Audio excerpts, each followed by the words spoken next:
जगत सारा क्षणिक है और आत्मा एक नित्य है। आत्मा का अनुभव बस एकमात्र नित्य है। कहा न राज को कर नमन, करो महान यह काज। आप्त ज्ञान के प्राप्ति हेतु मंगलमय सुख साज। मंगलमय सुख साज।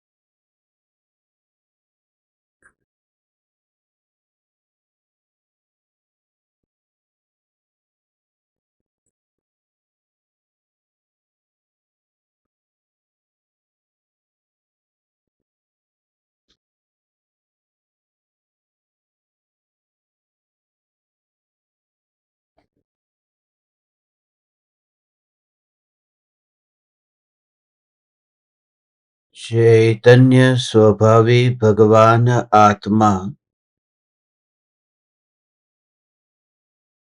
स्वयं ही चैतन्य समय सार है।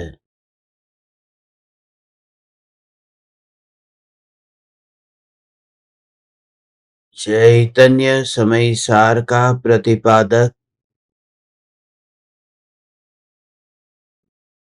ग्रंथाधिराज समय सार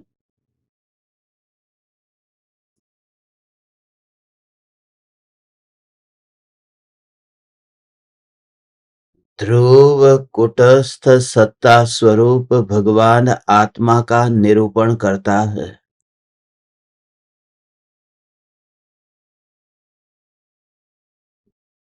खूंटे के साथ बंधी हुई गाय भले ही जहां घूमना हो वहां घूमती रहे, मगर इतना निश्चित है कि वह अपनी मर्यादा के बाहर घूमेगी नहीं, क्योंकि वह खूंटे से बंधी हुई है। फिर भी वह जो आसपास थोड़ी देर के लिए घूम भी ले, फिर थक करके बैठ जाएगी। मगर आत्मा की पर्याय आत्म द्रव्य की ओर जब परिणमित होती है, तो अपनी मर्यादा में रह करके परिणमित होती है और वह अनंत काल के लिए थकती नहीं है, अनंत काल के लिए परिणमित होती ही रहती है। मगर महत्वपूर्ण बात यह है कि जब वह गाय घूमती है, अपनी मर्यादा में घूमती है, उस समय भी वह खूंटा घूमता नहीं है। वह खूंटा जो वहीं पर ही टिका हुआ है, जिसका आश्रय लेकर भले ही गाय वहां पर घूम रही हो, कहीं भाग न पाती हो, ऐसे ही जो परिणति स्वरूप का आश्रय लेती है, पर की ओर दौड़ती नहीं है, वह परिणति को आश्रय देने वाला यह चैतन्य खूंटा खुद परिणमित नहीं होता, और यही मैं हूं। ऐसे ध्रुव खुटे में ज्ञानी का अपनापन है। यह कुटस्थ सत्ता स्वरूप भगवान आत्मा ही मैं हूं। परिणाम मेरी और चक्कर काटे तो काटे, मगर परिणाम की ओर जाने वाला नहीं, परिणाम की ओर देखने वाला भी मैं नहीं, क्योंकि मैं वह तत्व हूं जिसमें देखने की क्रिया ही नहीं होती। अंधा देखेगा कैसे जब उसके पास आंख ही नहीं है। ये जो देखना और जानना, ये तो परिणामों का कार्य है, ध्रुव कुटस्थ सत्ता का कार्य नहीं है। और ये जो ध्रुव कुटस्थ सत्ता है, जो दिखाई नहीं देती, मगर असली तत्व वही है। वह जो भीतर में गए बिना वह अनुभव हो ही नहीं सकता। वह जो भीतर में परिणामों को द्रव्य की स्पर्शना होती है, उस समय बाहर में क्या होता है उसका विकल्प ही नहीं आता। परलक्षी जो ज्ञान है, वो परलक्षी ज्ञान पर को जानता है, पर से संपर्क करता है। उस समय भी भीतर में जो ज्ञान की अविच्छिन्न धारा बह रही है, वह ज्ञान तो भगवान आत्मा को ऐसे जानने रूप परिणमित हो रहा है। प्रति समय यह जानना जानना जानना जानना जानना होता है। इसलिए तो मुनिवर रामसे ने यह नहीं कहा कि मैं ध्यान में जब लीन होता हूं तब मुझे आत्मा दिखाई देता है।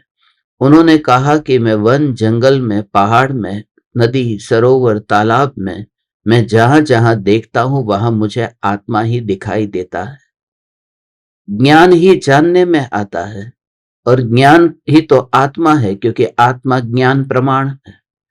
और जब वही जानने में आता है तो मैं किसके प्रति राग करूं और किसके प्रति द्वेष करूं, क्योंकि ज्ञान ही जानने में आ रहा है। वो अनुभूति का भाव इतना गहरा है जैसे मोती की माला है।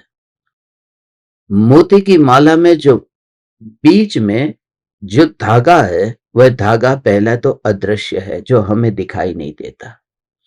मगर जो मोती है, उस मोती के दो रूप है। जब हम माला हाथ में लेकर के माला फेरते हैं, तब हमारी उंगली उस माला को छूती है, धागे को नहीं छू रही है। हमारी उंगली उस मनके को छू रही है, मोती को छू रही है, धागे को नहीं छू रही।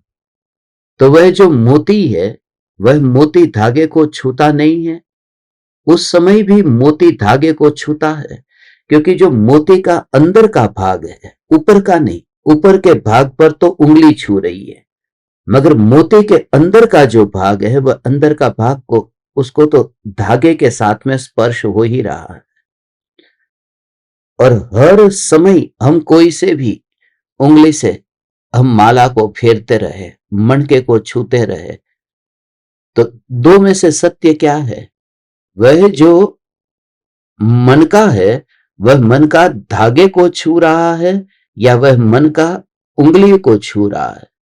बाहर से देखे तो वह मन का उंगली को छू रहा है, और भीतर से देखे तो वह मन का धागे को छू रहा है। मगर दुनिया की दृष्टि में यही आता है कि मनके को उंगलियों ने छुआ है, बस इतना ही दिखाई देता है। ज्ञानी जब जगत के पदार्थों को जानते हैं, देखते हैं, तो ऐसा ही दिखाई देता है कि जैसे वो पर पदार्थों को जानते हैं, मगर एक तीर उनका स्वयं की ओर भी है। जब वे पर को जानते हैं, तब पर को जानने के काल में उनका ज्ञान अपने को जानता है। यही जानने में आ रहा है, वो भीतर की स्पर्शना, ज्ञान ज्ञान ज्ञान का जो अखंड धागा है, उसी में ही स्पर्शना होती है। उपयोग को सूक्ष्म करो, चित्त को भटकाओ मत। चित्त को भटकाने से हाथ में कुछ भी नहीं आएगा। बाहर जो पर पदार्थ है, पर पदार्थों को जानने वाला जो ज्ञान है, उन सभी की फिक्र छोड़ दो। सिर्फ भीतर में वो जो अनुभूति है उस अनुभूति पर जोर दो, क्योंकि मोती का जो भीतर का भाग है, वो मोती का भीतर का भाग जब धागे को छूता है तो उसे ये विकल्प ही नहीं आता, उसे यह विकल्प ही नहीं आता कि मोती का जो बाहर का भाग है उसको किसका हाथ लगा हुआ है, कौन फेर रहा है माला, वह रमेश है या वह सुरेश है। कोई विकल्प ही नहीं है, क्योंकि उसे तो धागे की स्पर्शना हो रही है। ज्ञानी घर में रहते हुए भी वैरागी इस कारण से है क्योंकि जगत के ज्ञेयों के जानने में आने के काल में भी उनका जोर तो यह ज्ञायक पर है, यह ज्ञायक ही उन अनुभव में आता है। तो जग को जानने वाला ज्ञान, हमने जग से नाता नहीं तोड़ा, हमने तो जग को जानने वाले ज्ञान से ही नाता तोड़ दिया है। हमने तो जग को जानने वाले ज्ञान से भी नाता नहीं तोड़ा, क्योंकि नाता तोड़ने के लिए भी विकल्प चाहिए, नाता तोड़ने के लिए भी पहचान चाहिए कि किससे नाता तोड़ना है। वो मोती का भीतरी भाग है, उसे तो पता ही नहीं है कि बाहर का भाग भी होता है, क्योंकि वह इतना धागे में संयुक्त है। हे चैतन्य परमात्मा, तेरी ज्ञान की अविच्छिन्न धारा को तो अंतर्मुख होकर के अनुभव कर तो तू पाएगा। यह जानन जानन जानन जानन जानन जानन जानन, यह जानन जानन जानन, यह ग्रंथाधिराज समय सार, यह निर्जरा अधिकार ज्ञानी के भोग निर्जरा के हेतु है। मगर ज्ञानी के भोग, किसके भोग? ज्ञानी के। किसको भोगना? कि पर पदार्थों को भोगना। मगर पर पदार्थों को भोगने के बाद दूर पर पदार्थों का जानना ही नहीं है। जानना हो तो भोगना हो। जो पर पदार्थों को जानने में ही फैलते नहीं है वह ज्ञानी है। You just realise it. और तेरा उपयोग अंतर्मुख हुए बिना न रहेगा, और तो लोक में रहते हुए भी तो चैतन्य लोकवासी हो जाएगा। ज्ञेयों के भेद होंगे, ज्ञेयों को जानने वाली ज्ञान की अवस्थाओं में भेद होंगे। परिणमित होती रहेगी वह अवस्था, परिणमित होती रहेगी। मगर अंतर की जो स्पर्शना है यह ज्ञान में कि मैं ध्रुव ज्ञाय, मैं ध्रुव ज्ञाय, मैं ध्रुव ज्ञाय।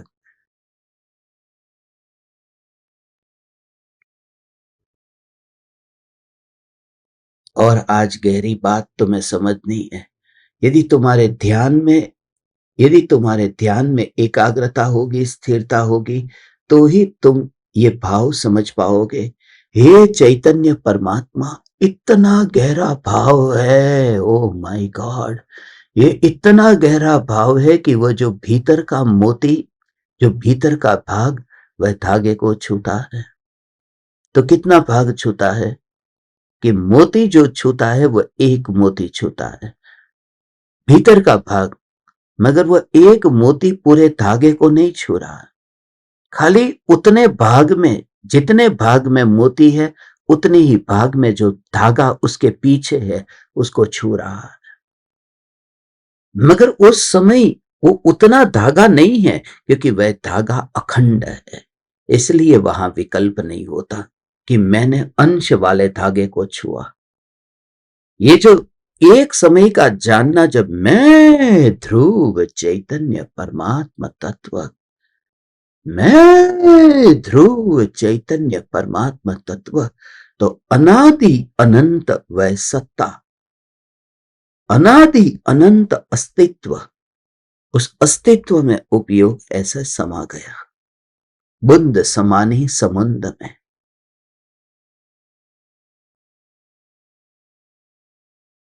और ये तो हमने रोज देखा कि बुंद समानी समुद्र में, बुंद समानी समुद्र में, बुंद समानी समुद्र में। मगर यहां तो बात उल्टी हो गई, समुद्र समाना बुंद में, समुद्र बुंद में समा गया।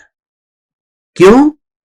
क्योंकि बूंद को समुद्र में समाने के लिए वहां समुद्र में कोई जगह तो होनी चाहिए। यह ध्रुव सत्ता में तो इतनी भी जगह नहीं है कि एक बूंद भी उसमें गिरे, मगर हाँ, बूंद वह अनुभव कर लेती है, बूंद होकर के भी यह अनुभव कर लेती है, क्योंकि जब एक समय की ज्ञान की अवस्था में प्रतिबिंब पड़ता है तो वह प्रतिबिंब में यह अनुभव होता है कि मैं ध्रुव चैतन्य, मैं ध्रुव चैतन्य, मैं ध्रुव चैतन्य। ऐसी फकीरी आज तक तूने देखी नहीं। तू स्वयं ही तेरी फकीरी को देखेगा कि ये ध्रुव चैतन्य, ध्रुव चैतन्य। और जितना जितना जोर होगा उतना उतना तेरे मिथ्यात्व पर हथौड़ा पड़ता है, तेरे अहंकार पर हथौड़ा पड़ता है। क्योंकि जब वह बूंद समानी समुद्र में, समुद्र समाना बूंद में, तब बूंद के पास में वह अवकाश ही कहाँ है इधर उधर मुड़ने का। ओ हो, यह न्यायक देव, यह भगवान आत्मा, ये ग्रंथाधिराज समय सार, हे ज्ञान दीपक, ये ग्रंथाधिराज समय सार। उपयोग जब अंतर्मुख हुआ, जब परिणति तेरी अंतर में ढली, मैं ध्रुव चैतन्य परमात्मा। तूने तो ध्यान का प्रयोग किया है ना, मगर उस ध्यान के प्रयोग में वह जो हो रहा है वह तो परलक्षी ज्ञान है, जो शास्त्रों के शब्द को जानता है, बुद्धिपूर्वक विचार भी चलता है ना, मैं चैतन्य हूं, मैं नित्य हूं। मगर वो विकल्प जो चलता है उस विकल्प से उदासीन मत रहना, उन विकल्प से उदासीन रहने की बात ही नहीं है। यहां तो तुझे वो पता ही नहीं चले कि वह विकल्प है, मैं किसके प्रति उदासीन रहूं। मैं मुर्दे को देख करके मुर्दे से उदासीन रहता हूं, मुर्दे को देख करके मुर्दे से उदासीन रहता हूं। मगर मुर्दा दिखाई तो दे, जब मुझे मुर्दा दिखाई ही न दे तो फिर मैं मृत्यु का मातम भी नहीं मनाता। मातम मनाने के लिए भी मुर्दा दिखना तो चाहिए न, मुर्दे के समाचार तो मिलने चाहिए न। हे चैतन्य परमात्मा, जब ज्ञान ही अनुभव में आता है तो ज्ञानी सदा ज्ञानी है। भोगों को भोगने के काल में ज्ञानी सदा ज्ञानी ही है। यदि तुम उन्हें अज्ञानी मानो तो तुम अपना उपचार कराओ। तकलीफ तुम्हारी है, तुम अंधे हो, इस वजह से तुम्हें दूसरा अंधा दिख सकता है, आंख वाला भी अंधा दिख सकता है। क्योंकि उस पहचान के लिए भी तुम्हारे पास में आंख तो होनी चाहिए ना, कि दूसरे के पास में आंख है। कैसे पहचान करोगे कि दूसरे के पास में आंख है? अरे आंख का ऑपरेशन करने के लिए भी जाओगे कैसे? क्योंकि तुम्हारे पास में आंख ही नहीं है, तुम जाओगे कैसे? इसलिए जब आंख वाला व्यक्ति अत्यंत करुणा से भरता है तब अंधे के पास पहुंचकर उसका ऑपरेशन करता है। तकलीफ होगी, क्योंकि अंधेपन में जीने की जो आदत थी। फिर तकलीफ होगी, फिर दुनिया तुम्हें भीख न देंगी। फिर तुम्हें इस बात की भी तकलीफ होगी कि हम भिखमंगे न रहेंगे, क्योंकि अंधापन दूर हो जाएगा। भीख तो अंधों को मिलती है। ये पांच इंद्रिय के विषय के भोगों की भीख बंद हो जाती है जब तू अंधा नहीं रहता, जब तू आंख वाला हो जाता है तो दुनिया से तुझे भीख नहीं मिलेगी। तू भीख मांगने का धंधा ही बंद कर देगा। मांगना क्यों, मांगना क्यों? हे चैतन्य परमात्मा, ऐसा स्वरूप का जोर आए तो मांगना बंद हो जाता है। क्योंकि मांग में तो नीचापन है, हीनता है। तू अपनी महिमा इतनी बढ़ा ले, तू अपने को इतना मत गिरा। मैं आप समस्त ज्ञान दीपकों से कहता हूं, अपनी महिमा बढ़ाओ, अपनी महिमा बढ़ाओ, अपनी महिमा बढ़ाओ, इतनी कि परिणाम अपनी और अपने आप झुकने लगे। महिमा की वजह से परिणाम स्वरूप में झुकते हैं, झुकाने के कारण नहीं झुकते, विकल्प से नहीं झुकते, अहोभाव से झुकते हैं। वहां से सामने से कोई न्योता थोड़ी ना आया है। महावीर भगवान से कोई न्योता मिला है कि तू मंदिर में आना, तो सिद्धशिला पर आना। महावीर भगवान ने हमें किसी को बुलाया है, मगर महावीर भगवान के सामने मंदिर में जाकर मस्तक क्यों झुकता है? इसलिए झुकता है क्योंकि अहोभाव से हम भरे हुए हैं। जब परिणाम अहोभाव से भरे हो तो ध्रुव की ओर झुक जाते हैं। ओ हो हो ओ हो हो ओ हो ओ, अब हम अमर भये ना मरेंगे, क्योंकि हम झुकते नहीं हैं। जो झुकता है उसका सिर फूटता है, झुकता है उसका माथा फूटता है, झुकता है ना। ओ हो हो ओ हो वहां पर झुकता है, मस्तक झुकता है ना। हे चैतन्य परमात्मा, तेरा जो परिणाम जो ध्रुव न्यायक देव की ओर झुकेगा, ये बल तेरे भीतर में आएगा। और ऐसा बल आते ही सम्यक दृष्टि जीव इतने निर्भय निशंक ये कैसे रह पाते हैं? एक ही कारण से, सम्यक दृष्टि ज्ञानी को ध्रुव न्यायक का जोर है, और जो झुकता है वह परिणाम है। वो ध्रुव न्यायक में झुकने की क्रिया ही नहीं होती। इसलिए मैं वह तत्व हूं जो झुकता नहीं।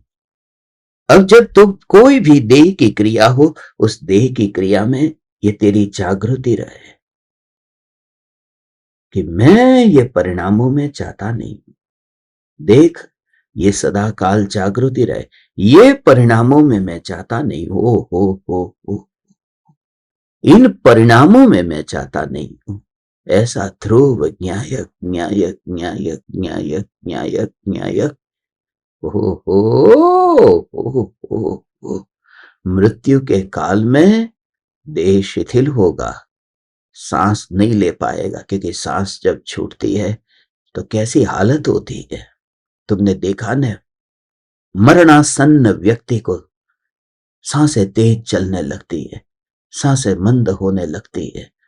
अभी सांस छूटी, अभी सांस छूटी, अभी अभी अभी अभी बाहर गई सांस, अब नई भीतर में आएगी नहीं।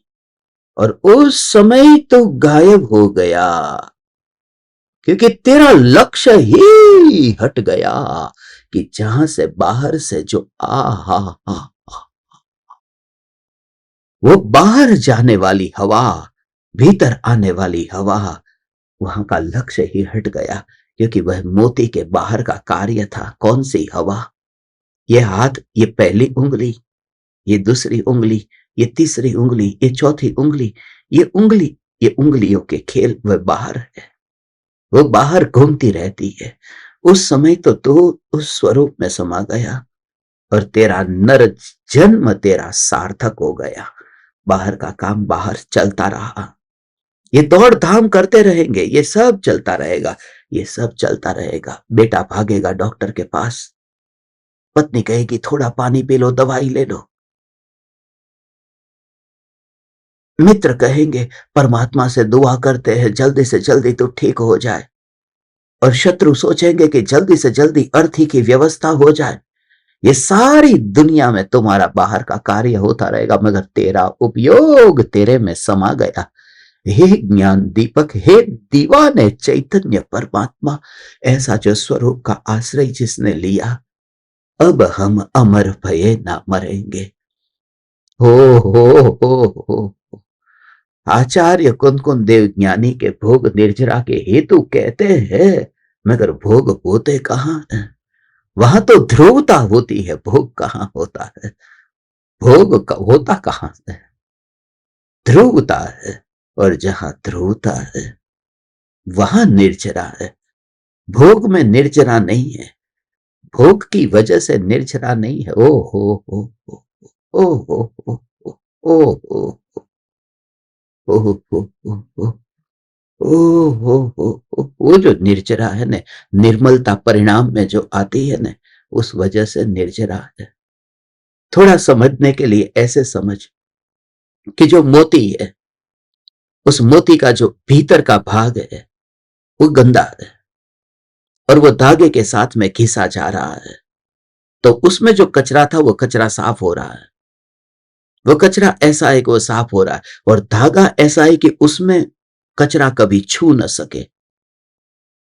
तो वो छू करके भी ऐसा, बस। तो वह जो भीतर का भाग धागे को छू करके कैसे साफ होता जाता है, और उस समय बाहर किसी का हाथ लगा है, उस बाहर लगे हुए हाथ की वजह से,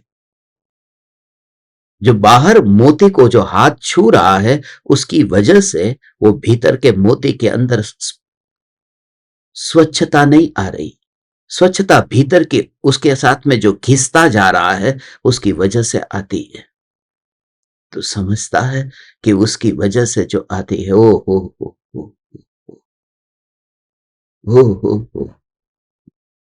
तो भोग होते हैं बाहर में, ये स्पर्शना बाहर में होती है। जो ऊपर से मोती को ऊपर से छूना, उस वजह से भीतर में वो स्वच्छ नहीं हो रहा है। भीतर में वो धागे से घिसता जा रहा है, उस वजह से स्वच्छ हो रहा है भीतरी भाग। तो परिणति की जो निर्मलता है, वो तो भीतरी घटना है। वो भोगों के कारण निर्मल नहीं होती, वह स्वरूप का अनुसंधान निरंतर करती रहती है, और उसकी वजह से परिणति में निर्मलता आती है, और ज्ञानी को निर्जरा होती है। भोग तो कहने की बात है, ज्ञानी को भोग है ही नहीं। ज्ञानी और भोग, ज्ञानी शब्द है, भोगी शब्द नहीं है। ज्ञानी है, भोगी है ही नहीं। ये तेरा तेरा जो जोर है, ये जोर तेरा झूठा है, तू भोगी हो ही नहीं सकता। आत्मा माने ज्ञानी, ऐसा तो जोर ला। अब मुझे कोई आत्मा पापी भोगी दिखाई नहीं देता। अब आतंकवादी आतंकवादी नहीं दिखाई देता। आतंकवादी तो आतंकवादी तब दिखाई देता था जब मैं एकांतवादी था। अब अनेकांतवादी हुआ। अब आतंकवादी में आतंकवादी नहीं दिखाई देता। कोई पापी न दिखाई दे, उससे मेरा आनंद टिका रहता है, उससे मेरी मस्ती टिकी रहती है। हे चैतन्य परमात्मा, आचार्य कुंदकुंद देव जो मस्ती की कला सिखाते हैं, तो मस्त हो जाना। चैतन्य चैतन्य चैतन्य चैतन्य चैतन्य चैतन्य। हे ज्ञान दीपक, हे ज्ञान दीपक, तो हे ज्ञान दीपक, तो इतना मस्त हो जाना। ध्रुव ध्रुव ध्रुव हो ध्रुव ध्रुव। ज्ञानी भोगों को भोगता हुआ भी वह अज्ञानी नहीं हो जाता। सचित्त भोगों को भोगे, अचित्त भोगों को भोगे, या मिश्र भोगों को भोगे, वह भोगों को भोगने की वजह से, बस भोगों को भोगने की वजह से हो वह अज्ञानी नहीं हो जाता। भोगी होता ही नहीं है, ज्ञानी भोगी होता ही नहीं है। वो तूने दोनों के बीच का गैप नहीं देखा। भोग की क्रिया और परिणति की निर्मलता के बीच में फासला नहीं देखा। तकलीफ तेरी है, तकलीफ ज्ञानी की नहीं है। बस हे चैतन्य परमात्मा, ये तकलीफ तेरी है। ऐसा ही ये अंतर में सचित्त को भोगे, अचित्त को भोगे, या मिश्र को भोगे, तो भी ज्ञानी तो ज्ञानी, ज्ञानी तो ज्ञानी है, ज्ञानी तो ज्ञानी है, ज्ञानी तो ज्ञानी है। हो।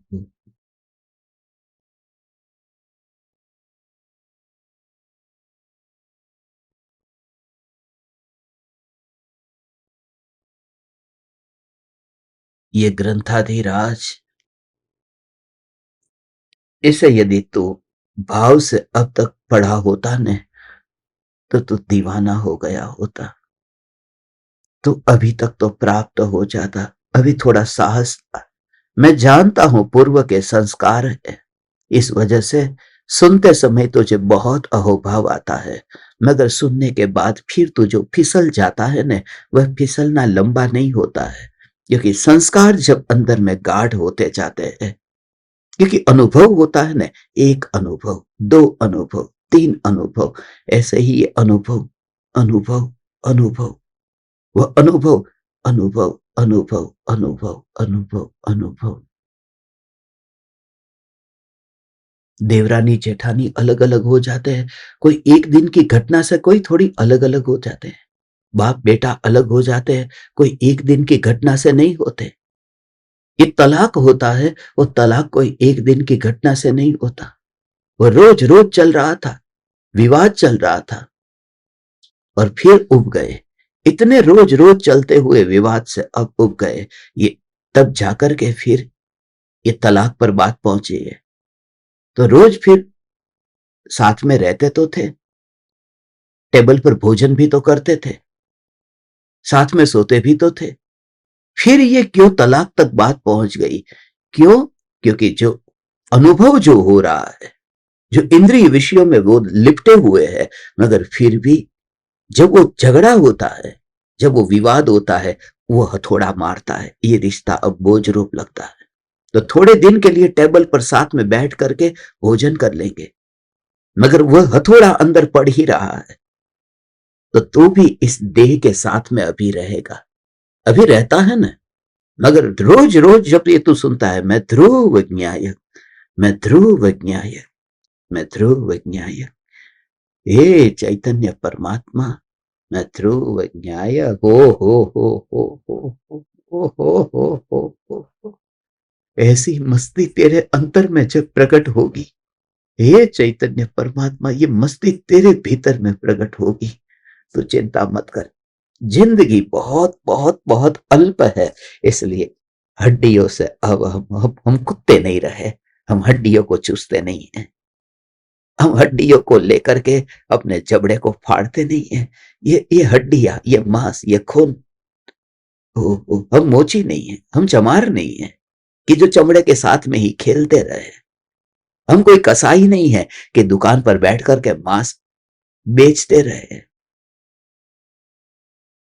हम कोई पैथोलॉजिस्ट नहीं है, मल मूत्र की जांच करते रहे। हे चैतन्य परमात्मा, देह से ऊपर उठने का भाव है ज्ञानमय अंतर में। ओ हो ओ हो। अब तो पोस्टमार्टम करना बंद कर दे। इस मुर्दे को पहले तो मुर्दा देखा, अब पोस्टमार्टम भी बंद कर दिया। अब पहले देखता था, अब देखता था कि ये शरीर में रखा क्या है। ये शरीर तो चमड़ी है, मगर इतना भी रस आया कि ये शरीर चमड़ी है। तेरा ज्ञान उसमें फैला है, जब नहीं फैला है तो ये चमड़ी है, उतने में समय क्यों गवाया? मैं ज्ञायक, मैं ज्ञायक, मैं ज्ञायक, मैं ज्ञायक, तुझे ऐसे ही ले लूंगा, तुझे ले लूंगा। हे ज्ञान दीपक, तुझे ले लूंगा। तू आ सिद्धपुर, सीता की तरह ही मेरी हालत है, तुझे लेकर के जाना है सिद्धपुर। मगर तू पकड़ में ही कहां आ रहा है? तू पकड़ में कहां आ रहा है? मेरी करुणा का तू क्या जाने उस करुणा को कि तुझसे कुछ भी लिए बिना मात्र तूने अपना समय दिया, समय दिया। मुझे बताओ कि ये आत्मा कैसा है? तुझे लेकर जाओ, तू जिद करता है, तुझे लेकर जाओ, तू जिद करता है। अभी थोड़ा पढ़ना बाकी है, अभी पढ़ना बाकी है। चल तुझे, चल तुझे, चल तुझे, हे चैतन्य परमात्मा, चल तुझे। ओ हो हो हो हो हो हो हो, ऐसा हो। ये माँ तेरा इंतजार कर रही है स्कूल के बाहर, ये स्कूल के बाहर ये तेरा इंतजार हो रहा है। माँ ने यहाँ पर बहुत, माँ ने इंतजार किया, ये स्कूल के बाहर इंतजार किया। ये माँ तेरा इंतजार कर रही है, आजा। बहुत पढ़ लिया तूने, किताबों को खोल खोल करके, गुजराती ये बहुत पढ़ लिया, अब तू आजा। माँ तेरा इंतजार कर रही है स्कूल के बाहर। जब तेरा विकल्प रूप चिंतन चलता है, गुरु कहते हैं ये तेरे घर पर तुझे आने के लिए इंतजार कर रहे। आ तू, अब तू तेरे घर में आ। घर में आ माने ज्ञान, ज्ञान, ज्ञान के अलावा न दिखे। समय सार तो दिखता ही नहीं है, इसलिए समय सार दिखता ही नहीं है। बस ओ हो। तुम देखते हो न, समयसार की गाथाओं को हम पढ़ते हैं, ये पढ़ने के लिए ही पढ़ते हैं, मगर अब याद भी नहीं आता कि समयसार की कौन सी गाथा चलनी थी। समय सार की गाथा चलनी थी। समय सार चल रहा है, समय सार चल रहा है या पाहुड़ दोहा चल रहा है, क्योंकि 222 गाथा तो पाहुड़ दोहा की है। ऐसा है। हाँ। ओ ओ ओ ओ।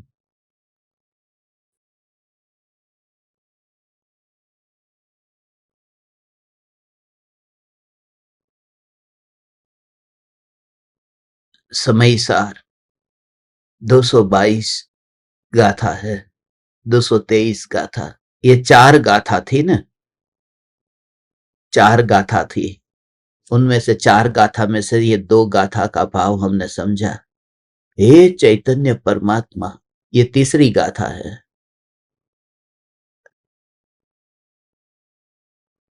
यहां तक की बात हो गई थी। ये चारों गाथा एक साथ में है।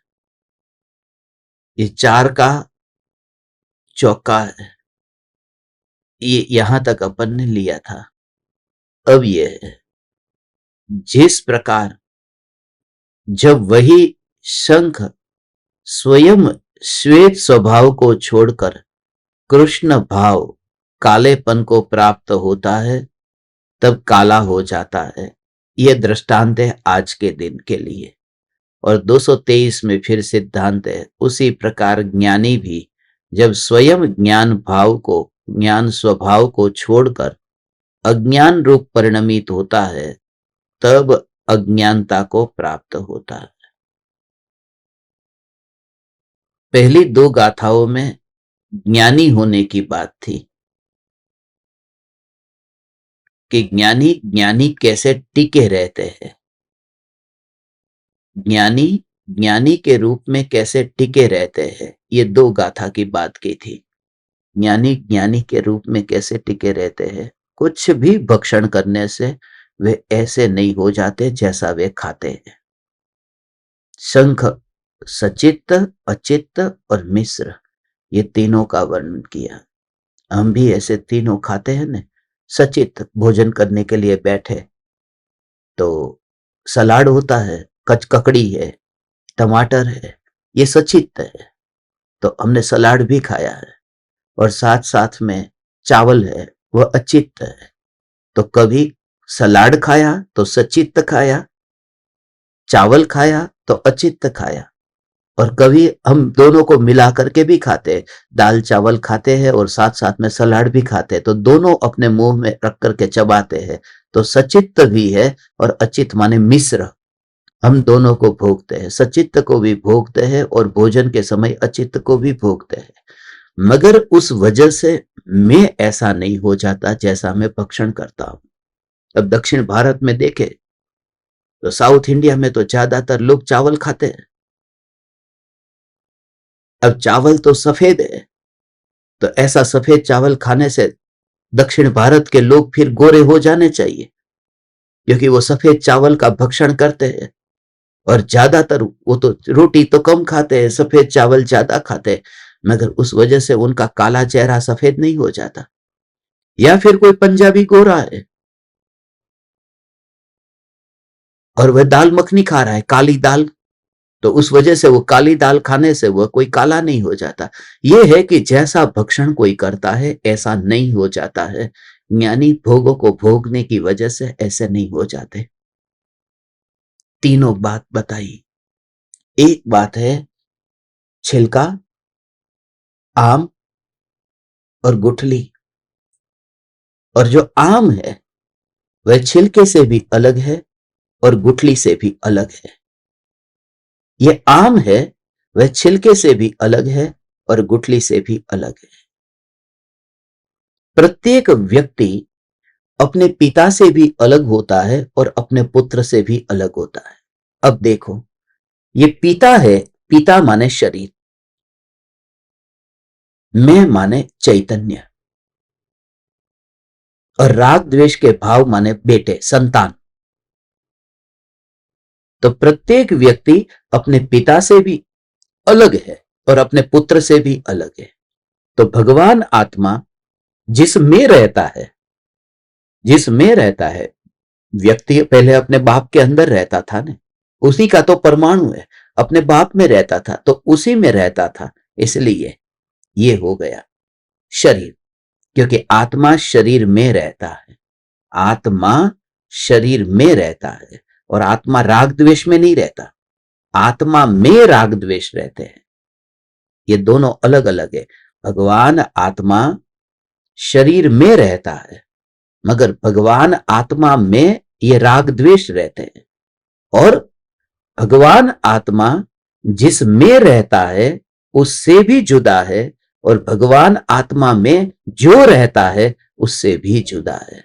भगवान आत्मा जिसमें रहता है उसका नाम संयोग है, और भगवान आत्मा में जो ये रहते हैं उसका नाम संयोगी भाव है।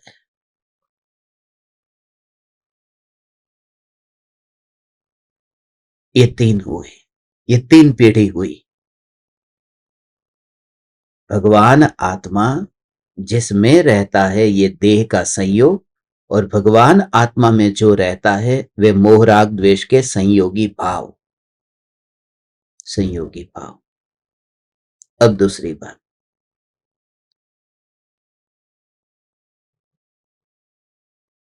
संतान कहा न, आत्मा में से पैदा होने वाली ये संतान है।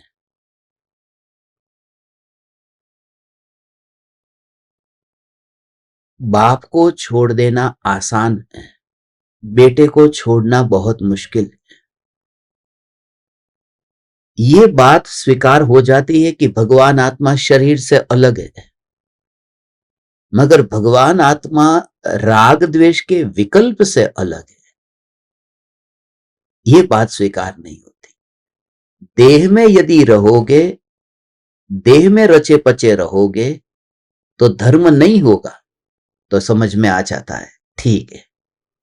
मगर वर्षी तब के राग में अटके रहोगे तो भी धर्म नहीं होगा, ये पचता नहीं है, क्योंकि ये बेटा है, बेटे को छोड़ना बहुत मुश्किल है।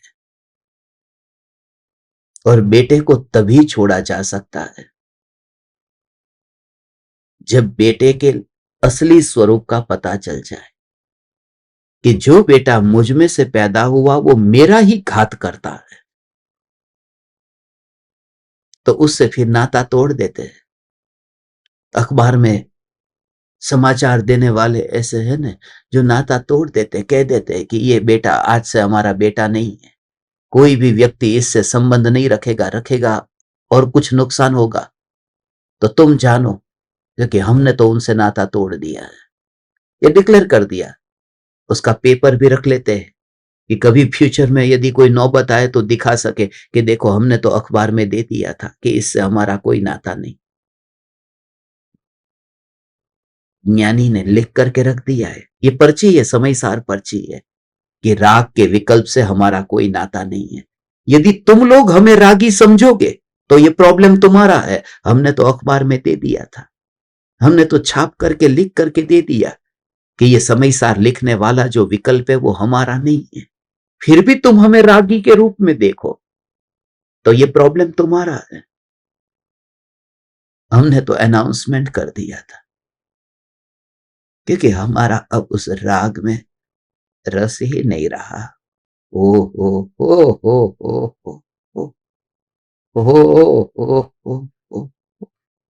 और ये राग की संतान तो अभी पैदा हुई ना, उस राग में मेरा अब कोई संबंध दिखता नहीं है,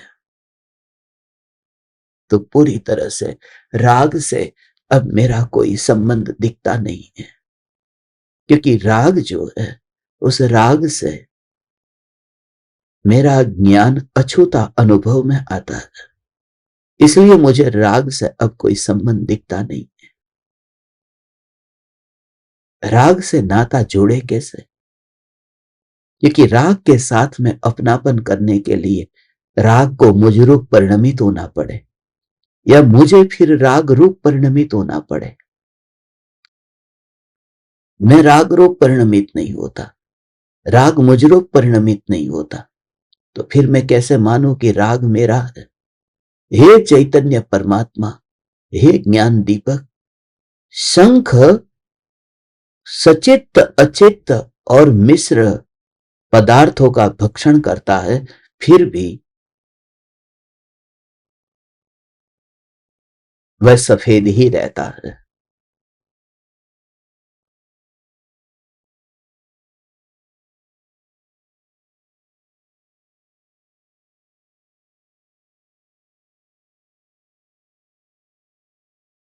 उन पदार्थों की वजह से वो रंगीन नहीं हो जाता। मगर यदि वह शंख अपने से ही वह सफेदी छोड़ दे, तो वह काला हो सकता है, रंगीन हो सकता है, वो अपने आप, अपने कारण से ऐसा हो सकता है।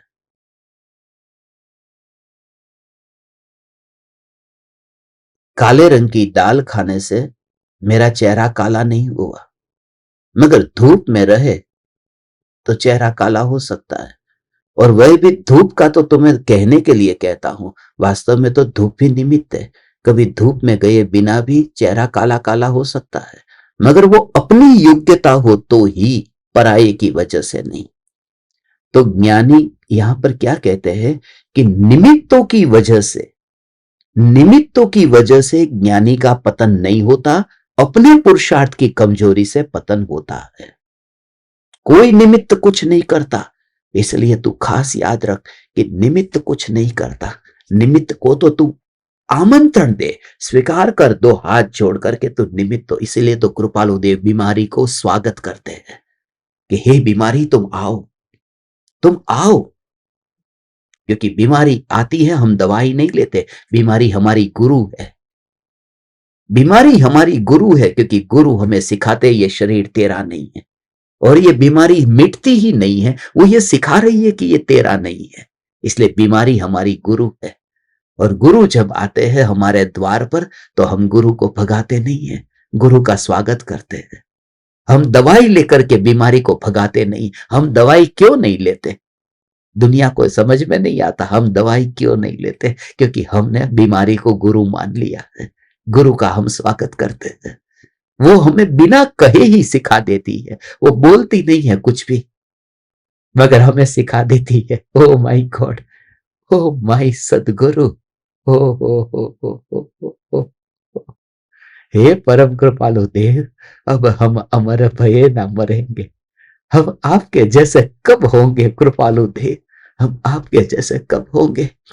हे ज्ञान दीपक, बस ये जागृति, परम कृपालु देव से ये बोध कि जो प्रतिकूलता जीवन में आई, जब भी तुमने ठोकर खाई, धन्यवाद दो, क्योंकि उसने तुम्हें पलटने के लिए मौका दिया। तुम्हारी मुनि धर्म की यात्रा के लिए उसने तुम्हें सहारा दिया। ये तुम्हें सहारा दे रही है। और हर किसी की जिंदगी में तकलीफ है। तकलीफ किसकी जिंदगी में नहीं है? आप सबकी जिंदगी में तकलीफ तो है ना, कुछ न कुछ तकलीफ है। किसी को शरीर की तकलीफ है, किसी को पैसे की तकलीफ है, किसी को समाज में तकलीफ है, परिवार में तकलीफ है, किसी को पति पत्नी के बीच में तकलीफ है। कहीं ना कहीं तकलीफ तो है ना।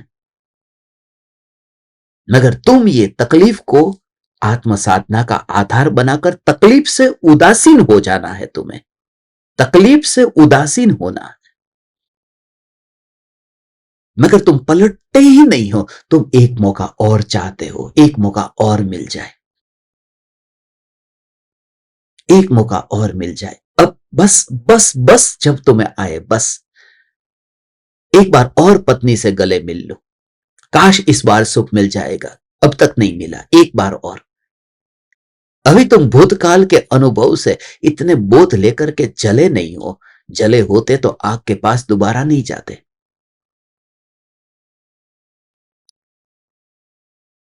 और ये मत समझना कि तुम पति अब पत्नी के पास में नहीं जाते हो इसलिए क्योंकि तुम जल गए हो। नहीं, क्योंकि तुम्हारी उम्र हो गई है।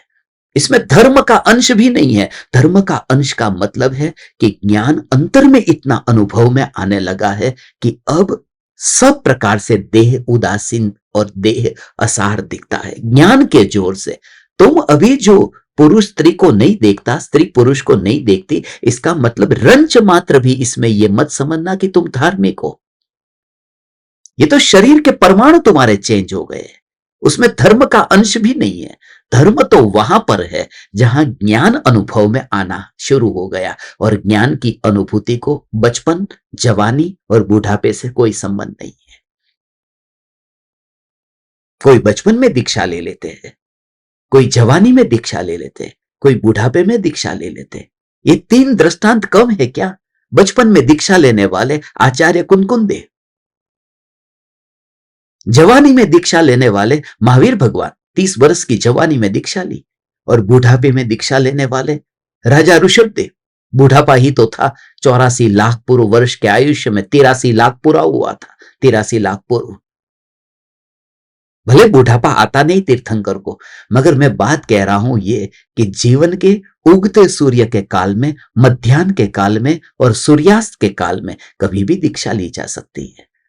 तुम स्वरूप के बल पर वैरागी हुए हो या शरीर के कारण, ये तुम अंतर में देखोगे तो पता चलेगा, पता चलेगा तुम्हें।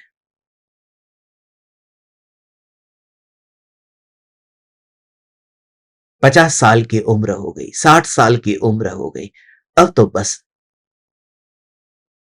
कुछ नहीं, रस ही नहीं है संसार में। और धीरे धीरे तो फिर न घूमने फिरने का शौक रहा, न कहीं जाने का शौक रहा, न पार्टी का शौक रहा। मुझे ज्ञान दीपक कहते अब कहीं रस ही नहीं रहता। फॉरेन जाने का रस नहीं है, घूमने का रस नहीं है। क्या है? सब कुछ नहीं है वहां पर। पत्थर है, पानी है, वनस्पति है, इसके अलावा है क्या? हवा है, बर्फ होगा, हवा होगी, वनस्पति होगी, पहाड़ होंगे, झरना बहता होगा। अब घूमने में रस नहीं रहा। थोड़ा अभी मर जा एक बार, फिर नया शरीर मिलने दे, फिर वो जवानी फिर आने दे। कहां से वो कचरा फिर उठेगा, वो तू खुद उस समय जानेगा कि कहां गया था वो वैराग्य। तो उम्र के वजह से नहीं, तेरा जोर ज्ञान के बल से तेरा जोर आए। इसलिए जीवन की परिस्थिति को तो एक साधन बना करके तू अंतर में आ जा। हे ज्ञान दीपक, तू आएगा, तू आएगा, आएगा। ओ हो। अक्सर उपाश्रय में देखते हैं ना, जाने वाले लोग उपाश्रय में 70 साल के, 60 साल, 70 साल, 80 साल के, और वहां पर भी पर्युषण के समय आज से ये व्यक्ति ब्रह्मचर्य व्रत धारण कर रहा है। धार्मिक तालियां बजती है, तालियां बजती है। क्या लगा रखा है ये? उसने अंतर में ज्ञान का अनुभव किया कि नहीं किया, बात वहां की करने।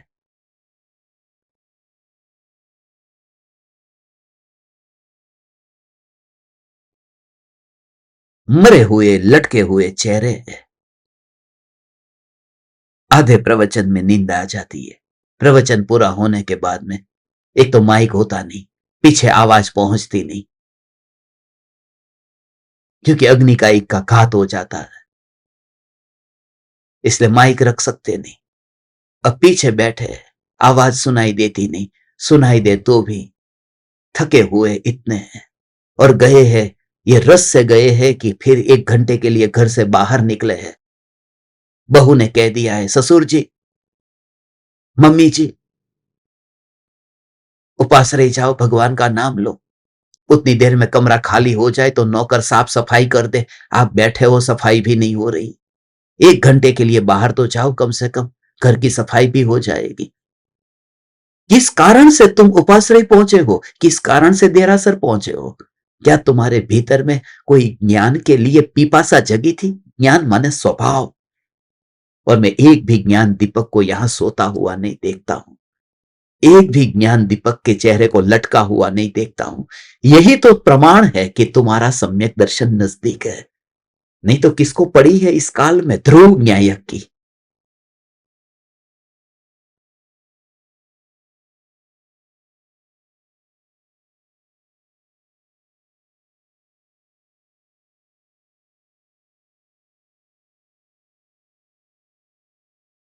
एक भी ज्ञान दीपक को सत्संग के बाद में जगाना नहीं पड़ता कि उठो, घर जाने का समय हो गया। तुम अपने घर में ही बैठे हो, जो घर में ही बैठा है उसे उठाना क्या? ऐसा ही वहां तो उठाना हो तो एक एक करके। ये जूम मुझे बहुत प्रिय लगता है। जूम को देख करके तो मुझे इतना जूमना हुआ है, क्योंकि यदि तुम यहां पर प्रवचन हॉल में बैठते मेरे सामने, तो एक एक को फिर दरवाजे से बाहर करना पड़ता। एक जाए, दूसरा जाए, तीसरा जाए, और यहां पर सीधा एंड ऐसा करो कि एक साथ में सब गए। रहे ही नहीं, कोई भी नहीं, सिर्फ मेरी स्क्रीन रह गई। सम्यक दर्शन ऐसा ही है। एक किया ऐसा पुरुषार्थ कि सारे पर द्रव्य से नाता टूट गया।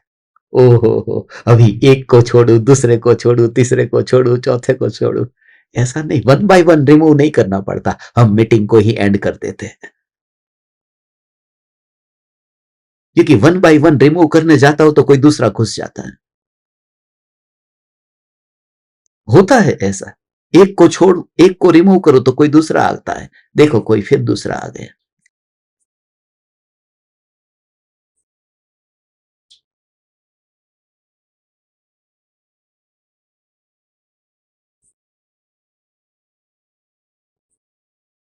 तेरा उत्साह, तेरा उल्लास, वह तुझे स्वरूप की ओर ले जाएगा।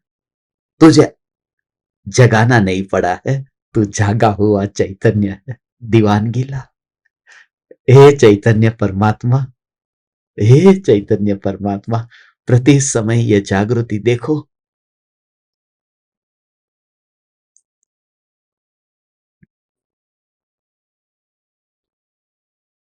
कितनी गजब की बात है।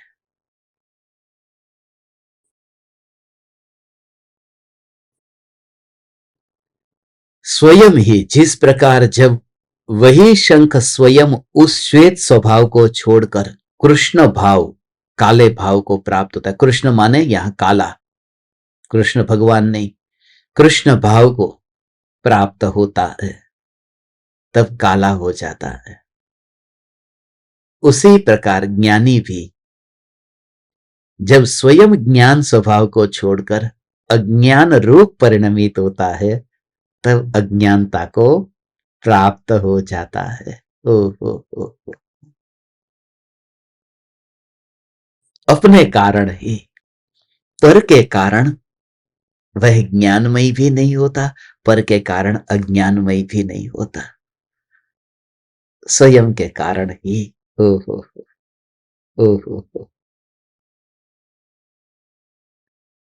यह मनुष्य जन्म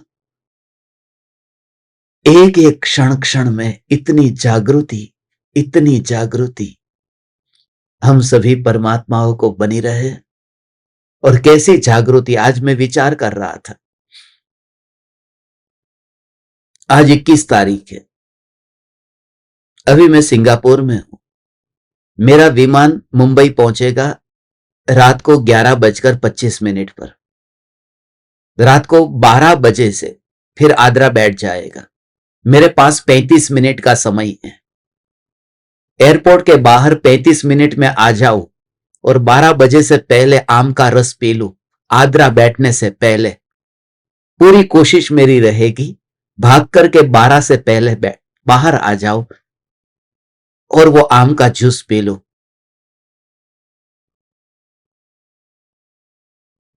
तुमको कैसा लगता है? इतना पागलपन आम के रस के लिए? इतना पागलपन चैतन्य रस के लिए होना चाहिए। जिंदगी बहुत कम है, भाग करके भी मौत आ जाए, मेरी जिंदगी के 12 बज जाए।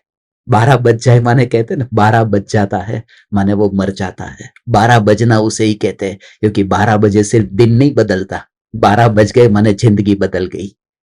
उसके 12 बज गए, वो मर गया। उतना रस होना चाहिए, उतना पुरुषार्थ होना चाहिए। मैं कैसे भी करके विमान से बाहर निकलकर 12 बजे से पहले आम का रस पी ही लूंगा। आगरा बैठ जाएगा,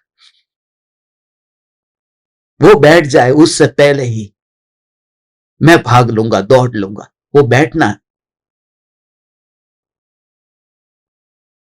ऐसा कुछ नहीं करने वाला, चिंता मत करो। मगर मैं तुम्हें यह कह रहा हूं कि चैतन्य का रस ऐसा पीने का कभी तुझे भाव आया कि जिंदगी मेरी पूरी हो जाए उससे पहले ही मेरी परिणति स्वरूप की ओर दौड़े और स्वरूप का चैतन्य का रसपान करे। जल्दी जल्दी हम मिलेंगे। आज धर्म सभा का जो अपना सेशन है वह दोपहर में कभी भी हो सकता है, कभी भी हो सकता है, क्योंकि मैं एयरपोर्ट पर रहूंगा। जहां से जितने बजे समय मिलेगा अपन बैठेंगे, क्योंकि शाम के समय अपना आज का धर्म सभा का सेशन नहीं होगा। कल सुबह 7:42 पर समय सार अपना नियमित रूप से जो हो रहा है वह होता ही रहेगा। प्रणाम। चैतन्य समय सार, चैतन्य समय सार, चैतन्य समय सार।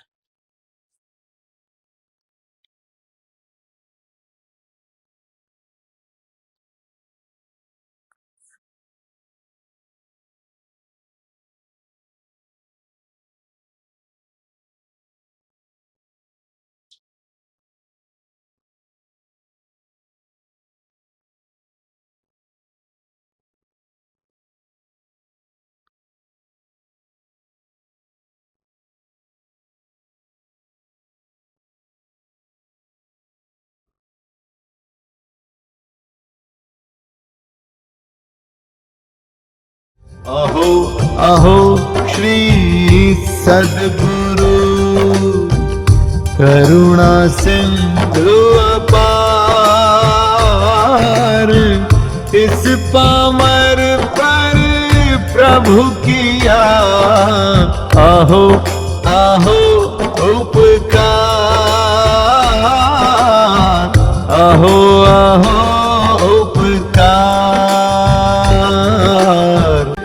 देह सहित जिनकी दशा वरते देहातीत,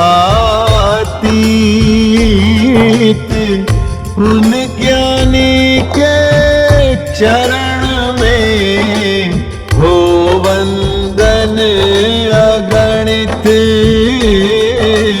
हो वंदन अगणित, हो वंदन अगणित।